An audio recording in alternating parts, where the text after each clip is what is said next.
धर्म बनाम संप्रदाय। धर्म यानी मनुष्य के विचारों की श्रेष्ठ या पवित्र दशा, जो न स्वयं को कलुषित करे न दूसरों को। धर्म का संबंध पूर्ण रूप से आंतरिक जगत से है। शारीरिक क्रियाएं अंतर जगत को पवित्र वृत्तियों की ओर ले जाने में सहायक हो सकती है, परंतु शारीरिक क्रियाएं अपने आप में धर्म नहीं हो सकती हैं। धर्म के भेद नहीं किए जा सकते हैं, और जिसके भेद किए जा सकते हैं वह धर्म नहीं हो सकता, वह संप्रदाय हो सकता है। संप्रदाय को हम धर्म करने से बड़ी भ्रांति पैदा हो रही है। हम अपने असली मकसद को भूल रहे हैं। हम अधर्म की ओर बढ़ते जा रहे हैं। हमारे बीच में खाइयाँ बढ़ती जा रही है। हम गुमराह होते जा रहे हैं। जब हम संप्रदाय विशेष में बैठे होते हैं तो हमें बहुत विशेष तरह से प्रेरित किया जाता है। बोलेंगे हमारा धर्म सर्वश्रेष्ठ है, हमें इसे विकसित करना चाहिए, हमें इसके लिए प्रयास करने चाहिए, हमें सबसे आगे रहना चाहिए। हमारे भीतर एक प्रतिस्पर्धा का भाव पैदा करवाए जाएंगे। वे बातें इस तरह की होती है जो बड़ी ही प्रेरक लगती है, धर्मपरायण लगती है, अति आवश्यक लगती है। इस तरह की बातें करने वाले लोग हमें बड़े जिम्मेदार महसूस होते हैं। हम उन्हें बड़े ही सम्मान की दृष्टि से देखते हैं। वे हमें अपने इतने हितैषी व संरक्षक लगते हैं कि हम उनकी हर बात को बड़े आदर के साथ मानते हैं। धीरे धीरे हम अपने संप्रदाय के प्रति कट्टर हो जाते हैं। यहीं से अलगाववाद की शुरुआत हो जाती है।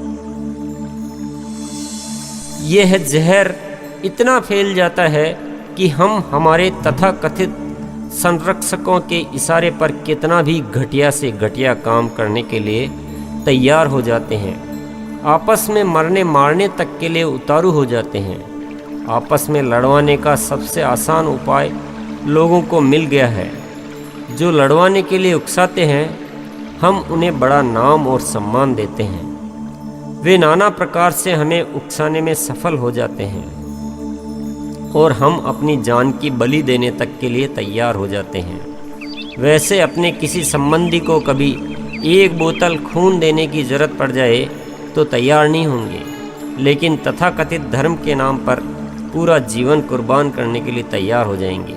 ये सब कुछ पूरी सामाजिक व्यवस्था में महामारी की तरह इस कदर वृहद रूप में फैल चुका है कि कोई इतना सोचने की हिम्मत नहीं कर पाता कि यह गलत है। लेकिन हम थोड़ा विवेक से सोचें तो स्पष्ट रूप से दिखाई देता है कि हमसे बहुत बड़ी भूल हो रही है, और यह भूल इसलिए हो रही है कि हम संप्रदाय को धर्म समझ रहे हैं। दुनिया में बहुत सारे महापुरुष गुरु आदि हुए हैं, आगे भी होते रहेंगे। कोई पीले वस्त्र पहनेगा, कोई सफ़ेद वस्त्र पहनेगा, कोई और कुछ पहनेगा। सबके शिक्षा देने के अपने अपने निराले अंदाज होंगे। उनकी क्रियाएं, मान्यताएं भी अलग अलग होंगी। उनका समझाने का तरीका भी अलग अलग होगा। बहुत सारी भिन्नताएं उनमें हो सकती हैं। क्या हम हर गुरु के साथ अपना अलग समूह या संप्रदाय बनाते जाएंगे? इस नाम पर कितने बंटवारे और करेंगे?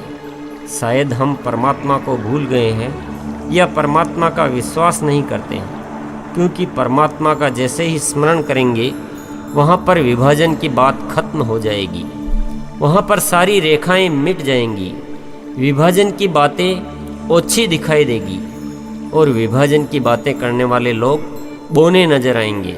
यदि किसी ने आपको जगाया है, कोई सच्ची राह दिखाई है, तो उसके अस्तित्व तक अपनी सोच को सीमित मत रखो।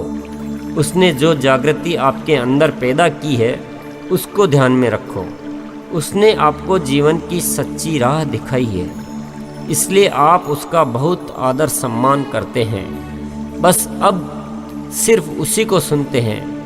वही लोग आपको अच्छे लगते हैं जो आपके साथ उसी की सुनते हैं। दूसरों की सुनने वाले आपको नादान लगते हैं। उनसे आप अपना नाता नहीं रखना चाहते हैं, उनको आप हीन समझते हैं। तो यहाँ फिर कोई भूल हो रही है। या तो सिखाने वाले ने आपको गलत सिखाया है, या फिर आपने उसकी बात को ठीक से समझा नहीं है। ये होता सिर्फ इसलिए है क्योंकि आप उससे आगे नहीं देख पाए। आपने उसको ही सब कुछ समझ लिया। इस सोच से तो हम टुकड़ों में बढ़ते ही जाएंगे। जितना जानते जाते हैं उतने ही टुकड़े करते जाते हैं। इससे बड़ा अज्ञान कुछ नहीं हो सकता।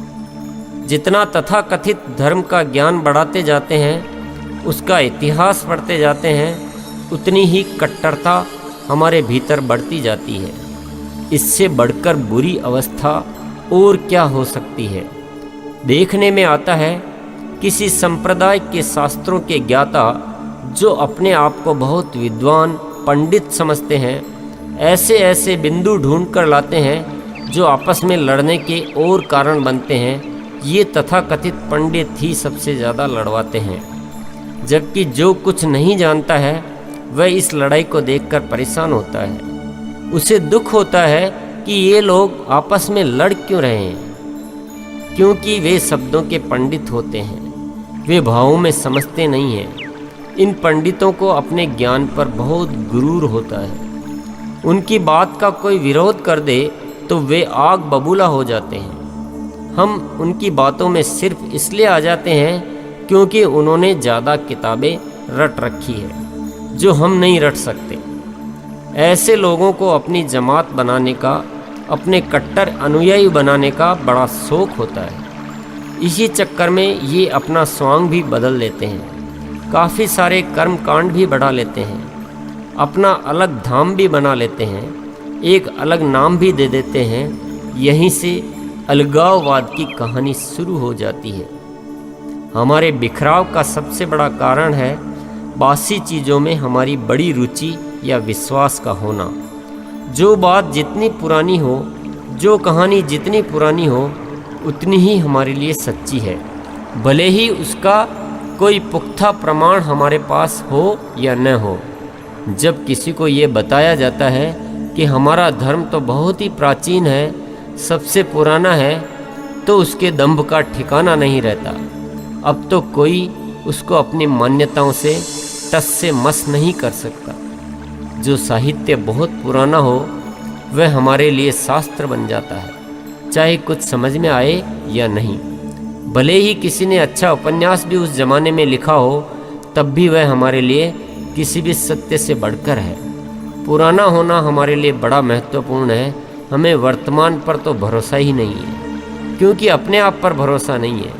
ये जो बंटवारे हो रहे हैं, बस इसके पीछे सबसे बड़ा कारण यह है, बहुत बड़ा तर्क हमारे पास रहता है कि आदिकाल से हमारा धर्म चलता आ रहा है। जितना पुराना हो उतनी ही कट्टरता हमारी बढ़ती जाती है, और हमारे पुरखों के लिए कोई गलत बात कह दे तो उसका तो हम सिर ही कलम कर दें। उल्टा जो बात जितनी पुरानी है वह उतने ही गलत रूप में हमारे सामने आ रही है, क्योंकि बीच में उस बात को तोड़ मरोड़ने वाले बहुत पैदा हो जाते हैं। जो बात जितनी पुरानी है उस पर अपनी अपनी छुरी चलाने वाले इतने लोग बीच में आ गए कि असली बात कहीं छिप गई, पता ही नहीं चलता है।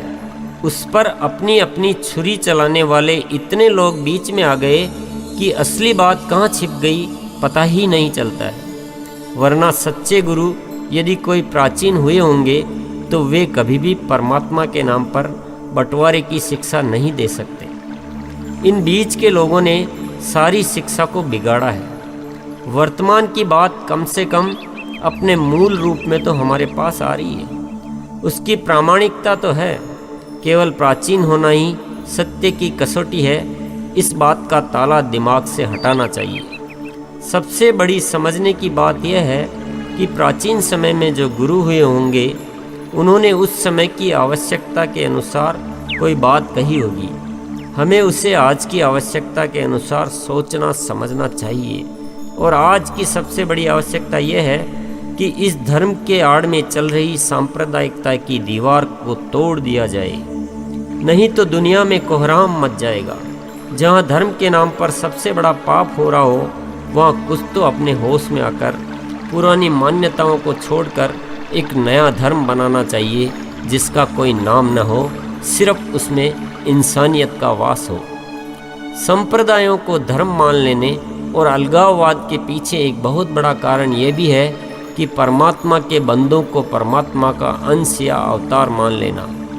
इन सब कथाओं के पीछे आस्था, विश्वास और श्रद्धा इतनी बढ़ जाती है कि इन अवतारों को सब कुछ मान लेते हैं और उनकी हर गतिविधि के आधार पर अलग अलग कहानियाँ, अलग अलग धर्म, अलग अलग संस्कृति निर्मित कर लेते हैं। ये बातें इतनी धार्मिक प्रतीत होती है कि लोग यहाँ विवेक का इस्तेमाल करना बिल्कुल उचित नहीं समझते। इस तरह की कहानियों के पीछे इंसान से कुछ भी करवाना बड़ा आसान हो जाता है, जबकि समझने की बात यह है कि जो मनुष्य भौतिक रूप से दिखाई देता है वह परमात्मा की कृति ही हो सकता है। परमात्मा को भौतिक रूप में देखने की चेष्टा मत करो। और यह भी सत्य है कि कोई भी कितना भी श्रेष्ठ शक्तिशाली इंसान आपको दिखाई देता है या जिसके बारे में आपको बताया जा रहा है, आप उससे बेहतर भी बन सकते हो। आपके स्वयं के अलावा और किसी ने आपको रोक नहीं रखा है। दुनिया में यदि कोई श्रेष्ठ इंसान पैदा हुआ है, यदि उसने कोई श्रेष्ठ कार्य किया है, तो कम से कम उसके नाम पर यूं अलग धर्म खड़ा करके उसकी श्रेष्ठता का निरादर न करो। कभी कभी हम सर्वधर्म एकता की बात करते हैं, एक मंच पर बैठने की कोशिश करते हैं, लेकिन वहाँ भी हम ये भूल जाते हैं कि सर्वधर्म शब्द ही गलत है। धर्म सब हो ही नहीं सकते। धर्म तो एक ही हो सकता है। धर्म कभी भी एक से ज़्यादा हो नहीं सकता है। प्रकृति एक से ज़्यादा नहीं हो सकती, परमात्मा एक से ज़्यादा नहीं हो सकता, तो फिर धर्म एक से ज़्यादा कैसे हो सकता है। अब धर्म का रास्ता बताने वाले लोगों ने अलग अलग शारीरिक क्रियाएं बता दी तो क्या हुआ, ये उनका अपना अनुभव रहा होगा। आपका भी कोई अलग अनुभव रह सकता है। ये तो प्रकृति की रचना है जिसमें विचित्रता ही विचित्रता है। इस आधार पर अलग अलग बंटवारे नहीं किए जा सकते। जब तक हम इस भूल को सुधारेंगे नहीं, हमारा कल्याण नहीं हो सकता। इस भूल को सुधारने का एक ही तरीका हो सकता है कि जितने भी विभाजन करने वाले कारण हैं उन्हें दूर किया जाए। आपके लिए पूरी दुनिया में बदलाव लाना संभव नहीं है तो बहुत ज़्यादा चिंता में मत पड़िए। अपने भीतर बदलाव लाने से तो आपको कोई रोक नहीं सकता। इसके लिए स्वयं की तैयारी, स्वयं का निर्णय होना चाहिए। किसी भी प्रकार के डर से बाहर आना होगा। जिन्हें भी आप गुरु मान रहे हैं वे सच्चे हैं तो आपके इस निर्णय से बड़े प्रसन्न होंगे, और यदि आपके इस निर्णय से वे अप्रसन्न होते हैं तो आपको अपने भले के लिए उन्हें नज़रअंदाज करना ही समझदारी है। इस दुनिया में हर इंसान मुक्त होकर जीने का हक रखता है। किसी भी प्रकार का बंधन या डर परमात्मा द्वारा बनाई गई चीज़ें नहीं है, ये इंसान द्वारा पैदा किए हुए हैं। सावधान रहना, जहाँ डर की बात की जाती है वहाँ समझ लेना ये गुमराह करने का तरीका है। कुछ लोगों ने बहुत अच्छी कहानियाँ बना रखी है। जब उनको लगता है कि डराने के लिए इस जन्म में तो कुछ बताया जा नहीं सकता, तब वे अगले जन्मों की बातें करने लग जाते हैं कि ऐसा करोगे तो अगले जन्म में यह सज़ा मिलेगी या यह फल मिलेगा। लेकिन वे हमेशा फल या सज़ा अगले जन्म में ही मिलना बताते हैं, क्योंकि इस जन्म की बात करें तो झूठ पकड़ा जाता है। इंसान को इतना दिग्भ्रमित कर दिया गया है कि जिस बात को अगले जन्म के भले के लिए कर रहा है वही सज़ा के रूप में इस जन्म में यातना दे रहा है। यहाँ तक हो रहा है कि कई मनुष्य ने अपना सारा ध्यान अगले जन्म पर लगा रखा है, उसी को लक्ष्य बना रखा है। जो भी गतिविधि करते हैं उसमें अगले जन्म का ही हिसाब किताब रखा जाता है कि इसका परिणाम अगले जन्म में क्या होगा। इस जन्म की जैसे उनकी जिम्मेदारी ही नहीं है। परमात्मा द्वारा दिया गया यह जन्म तो उनके लिए मतलब का ही नहीं है। कहानियों पर इतना भरोसा मत करो, और कहानियों पर भरोसा करोगे तो कितनी पर करोगे। हर कहानी अलग अलग है, वे तुम्हें गुमराह कर देगी। इन कहानियों पर हमने इतना अटूट भरोसा कर रखा है कि अपने आप से भी ज़्यादा। सामने जो दिख रहा है उस पर इतना भरोसा नहीं है जितना कहानियों पर है। लोग कहते हैं कि हम आध्यात्मिक हैं, जब उनके नज़दीक जाकर देखते हैं तो पता लगता है कि उनकी निजी कोई खोज, कोई विचार, कोई समझ, कोई निर्णय कुछ भी नहीं है। सब कुछ उधार का है। अपने जीवन को किसी को पूरा समर्पित कर रखा है। क्रियाओं में लीन है, भावों में समर्पण है, दिखने में बड़े सरल है, बातों में बड़े महान है, पर सृजन कुछ भी नहीं है। जीवन में आनंद नहीं है। भीतर ही भीतर एक कुंठा है। हमने बड़ा गहरा रोग पाल रखा है और ऐसी दशा में चले गए हैं कि हम यह भी मानने को तैयार नहीं हैं कि हम गलत हैं। लोगों ने इन कहानियों के साथ अपनी गतिविधियों को इस कदर जोड़ लिया है कि अब कोई उनको ये कह दे कि आप गलत कर रहे हैं तो वे आग बबूला हो जाएंगे। कैसे हटेगा ये रोग? जब तक एक एक व्यक्ति स्वयं के स्तर पर प्रयास नहीं करेगा, कुछ नहीं हो सकता। करना चाहो तो बड़ा आसान है। उस बात को सुनना बंद करो जो अलग होने की शिक्षा देती है। उन व्यक्तियों के पास जाना बंद करो जो हमें सांप्रदायिक धर्म सिखाते हैं। उन कहानियों को आदर देना बंद करो जिसमें अलगाव की आग छिपी हुई है। सब कुछ धीरे धीरे ठीक हो सकता है। हमने तो इन अलग करने वालों को बड़े ऊंचे आसन पर बिठा रखा है। उनकी चरण रज हमारे माथे का तिलक है। उनके पास न जाना हमारे लिए पाप है। उनकी बातें मानना हमारा सबसे बड़ा धर्म है। वे तो हमारे गुरुओं के गुरु, महागुरु हैं। उनके इशारों पर तो हम अपनी जान कुर्बान करके भी धन्य हो जाएंगे। उनके चरणों में स्वर्ग है। वे जरा छू भी लें तो हमारा जीवन धन्य हो जाए। उनकी बातों को न मानना पाप का भागीदार बनना है। अभी किसी को ये कह दो कि ये तुम्हें गलत रास्ते पर ले जा रहे हैं, इनके पास जाना या इन्हें सुनना बंद करो, तो वे आपके लिए सीधा यही बोलेंगे कि कितना नास्तिक आदमी है। गुरु के लिए ऐसी गलत बात करता है। धर्म भ्रष्ट हो चुका है। गनीमत है आपके हाथ पांव बच जाएं। इसलिए ऐसी जहमत कभी मत उठाना। अभी मामला बहुत नाजुक स्थिति में है। अभी ऐसा जोखिम मत उठाना। अभी लोग समझने को तैयार नहीं है। अभी कुछ और विनाश बाकी है। जब आधी दुनिया धर्म के नाम पर लड़ लड़ कर समाप्त हो जाएगी, तब शायद किसी को समझ में आए तो आए। जिस तथाकथित गुरु को आप इतना ऊपर चढ़ा दोगे, तो वह क्यों अपने आप को या अपनी बात को बदलेगा? उसको तो जिस बात पर सम्मान मिल रहा है उसी को और बढ़ावा देगा। सामूहिक बदलाव लाने का आपके पास कोई चारा नहीं है। इस चक्कर में पड़ो भी मत। अभी तो मौका है। चुपचाप स्वयं को बदल लो, और एक एक व्यक्ति खुद को बदल लेगा तो स्वयं ही सामूहिक रूप से बदलाव आ जाएगा। शायद ये दुनिया पुनः स्वर्ग बन सकती है। सामूहिक बदलाव का प्रयास करोगे तो आप विफल होगे, लेकिन खुद को बदलना तो बड़ा आसान है। बस उस डर से बाहर आना है। उन गलत मान्यताओं के बंधन से अपने आप को मुक्त करना है। जरा सोचो कि स्वर्ग कहाँ है, आनंद कहाँ है। वही सच्चा धर्म है। उसी रास्ते पर बढ़ने का निर्णय आज ही ले लो। अब और समय व्यर्थ करके तथाकथित धर्मों में न गंवाओ।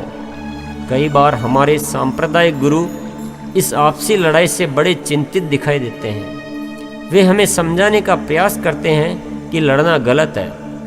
धर्म हिंसा नहीं सिखाता है। सभी धर्मावलंबियों को आपस में हिंसक नहीं बनना चाहिए।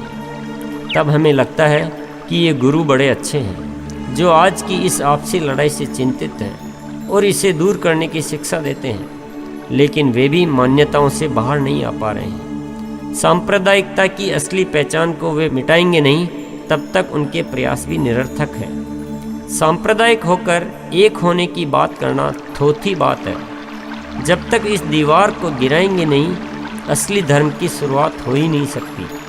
कुछ ऐसी संस्थाएं, ऐसे गुरु भी हैं जो बिना किसी सांप्रदायिक पहचान के काम करते हैं, लेकिन वहां जाने वाले लोग भी पूर्ण रूप से अपनी पारंपरिक गतिविधियों को छोड़ नहीं पाते। कम से कम उन लोगों को तो साहस करके अपने आप को पूर्ण स्वतंत्र कर लेना चाहिए। हम सभी आतंकवाद से बहुत व्यथित रहते हैं। आतंकवाद को मिटाने की बात करते हैं। सरकार से उम्मीद रखते हैं, कानून से उम्मीद रखते हैं, सुरक्षा बलों से उम्मीद रखते हैं, लेकिन किसी को लगता है आतंकवाद कम हो रहा है या आगे कम हो पाएगा? आतंकवाद के पीछे वजह है सांप्रदायिकता। और जिस दिन ये दीवार गिर जाएगी, किसी को आतंकवाद के लिए तैयार करना मुश्किल ही नहीं, नामुमकिन हो जाएगा। आपको गर्व होना चाहिए कि इसको समाप्त करना आपके हाथ में है। तो क्यों न दुनिया की फिक्र छोड़कर अपने आप को सच्चा धार्मिक बनाओ और अपने आप को एक परमात्मा की संतान होने की पहचान दो। एक बार इस सोच को अपना कर तो देखो, किन कुरीतियों में जकड़े हो, किन मान्यताओं में उलझे हो, किन लोगों की ओछी सोच के बंधन में अपने आप को बांध रखा है। हर किसी से क्यों डरते हो? क्या डरकर आज तक कुछ हासिल हुआ है? उन सारे रास्तों को छोड़ दो जो धर्म की आड़ में किसी से अलग करने की वजह बनते हैं। जरा सी भी गुंजाइश मत रखो, फिर देखो आपकी सोच में कितनी विशालता आ जाती है। जब पूरा जगत आपको प्रिय लगता है तो आपकी धार्मिकता शुरू होती है और आपको स्वर्ग की अनुभूति होती है। आप कहेंगे कि हम कभी किसी का बुरा नहीं सोचते हैं, अहिंसा की बात करते हैं, दया की बात करते हैं। हमारा धर्म हमें सब जीवों पर दया करना सिखाता है। हमारे धर्म में कहीं कोई गलत बात ही नहीं है। हमें कुछ बदलाव लाने की ज़रूरत है। हमारा धर्म तो सबसे महान है। हमारा धर्म सदियों पुराना है। इसकी स्थापना करने वाले तो साक्षात भगवान के अवतार थे। इसलिए हम बिल्कुल ठीक हैं। बदलना उन्हें चाहिए जो ठीक नहीं है। यहाँ बात धार्मिकता को गलत ठहराने की नहीं है। धार्मिकता तो ठीक ही होती है। जहाँ धार्मिकता सच्ची है वहाँ गलत होने का कोई सवाल ही नहीं उठता। लेकिन धार्मिकता को जो अलग अलग पहचान, अलग अलग उपनाम दे रखे हैं, वह अलगाववाद का कारण बन रहा है। इन अलग अलग उपनामों के चक्कर में हम आपस में लड़ रहे हैं। इसलिए कोई ऐसी बात करो जो केवल शाब्दिक रूप से बड़ी नहीं लगती हो, बल्कि जिसकी परिणति सुखद हो। धर्म के साथ किसी भी और शब्द को मत जोड़ो। धर्म को धर्म ही रहने दो। तभी इसके साये में सुख का कमल खिलेगा और तभी दुनिया स्वर्ग बनेगी। वर्तमान में जीवन की हकीकत सामने खड़ी है जो स्पष्ट कहती है कि इंसान से इंसान को अलग होना सिखाए वह धर्म हो ही नहीं सकता।